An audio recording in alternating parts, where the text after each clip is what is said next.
1990년 노태우 전 대통령은 10월 13일부터 헌법이 부여한 모든 권한을 동원해 폭력 조직을 전면 소탕할 것을 선언합니다.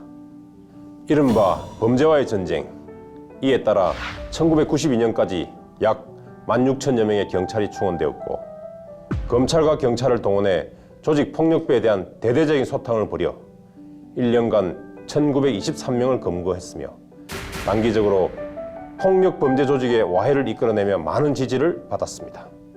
시각에 따라 다양한 분석이 있지만 어쨌든 실제로 2년 동안의 이른바 범죄와의 전쟁 기간에 5대 강력범죄인 살인, 강간, 강도, 절도, 폭력의 사건 발생률이 5.9% 감소하는 성과를 거두기도 하였습니다.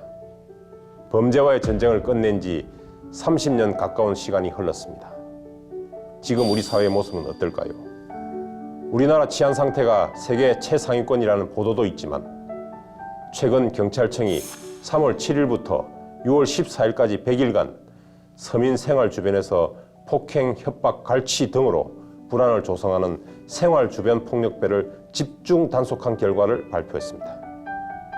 이 단속에서 조직 폭력배 1,385명을 검거해 232명을 구속하고, 생활 주변 폭력배도 24,548명을 붙잡아 599명을 구속했다고 합니다. 사람 사는 곳이면 의뢰이 범죄가 발생하기 마련이라지만 1990년 범죄와의 전쟁 때와 비교하여 여전히 범죄는 현재 진행형입니다. 국가가 존재하는 첫 번째 이유는 범죄로부터 국민을 보호하는 것입니다. 만약 국가가 범죄로부터 국민을 보호하지 못한다면 국민 개개인은 스스로 자신을 보호할 수밖에 없고, 범죄를 당한 사람은 스스로 보복에 나설 수밖에 없을 것입니다. 결국 공동체는 더 이상 유지될 수 없고 약육강식의 세계가 되고 말 것이기 때문입니다. 이처럼 국가가 범죄로부터 국민을 보호하고 공동체를 유지하기 위해 존재하는 것이 바로 형법을 비롯한 형사법입니다. 그러나 한편 국가가 형벌권을 남용할 것에 대비하여 죄형법정주의와 적법 절차를 형사법의 대원칙으로 천명하고 있습니다. 특히 과거 국가가 형벌권을 자의적으로 행사해온 아픈 역사 때문에 피의자와 피고인의 인권을 더욱 강조해왔던 것이 사실입니다. 이와 같이 범죄자의 인권을 강조하는 동안 남몰래 피눈물 흘리고 있을 범죄 피해자의 인권을 등한시해온 것은 아닌지 돌아봐야 할 것입니다.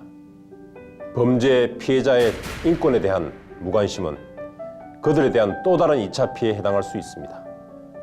최근 범죄 피해자에 대한 관심이 높아진 이유도 바로 여기에 있습니다. 또한 형벌은 1차적으로 범죄에 대한 응징입니다. 따라서 범죄에 대한 형벌이 너무 과도해도 안 되겠지만 너무 약소해도 형벌로서의 기능을 다하지 못합니다. 범죄에 따른 형벌은 합당하고 적정해야만 정의에 부합합니다. 우리 사회 특유의 온정주의 때문에 또는 여론에 떠밀려 범죄에 대한 처벌이 적정성을 잃어서는 안 될 것입니다.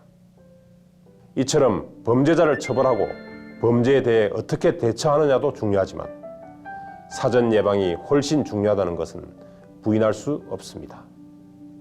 형벌이 범죄자를 교화하거나 혹은 사회로부터 격리시킬 수 있을지 몰라도 피해자의 눈물을 닦아줄 수는 없기 때문입니다. 이른바 상황적 범죄 예방 이론을 언급하지 않는다 하더라도 범죄 실행에 대한 위험과 어려움을 높여 범죄 기회를 줄이고 범죄 행위로 얻는 이익을 감소시키는 등 사회 전반에 걸친 다양한 범죄 예방 정책이 강구되어야 할 것입니다. 김현성 변호사의 시선 더하기였습니다.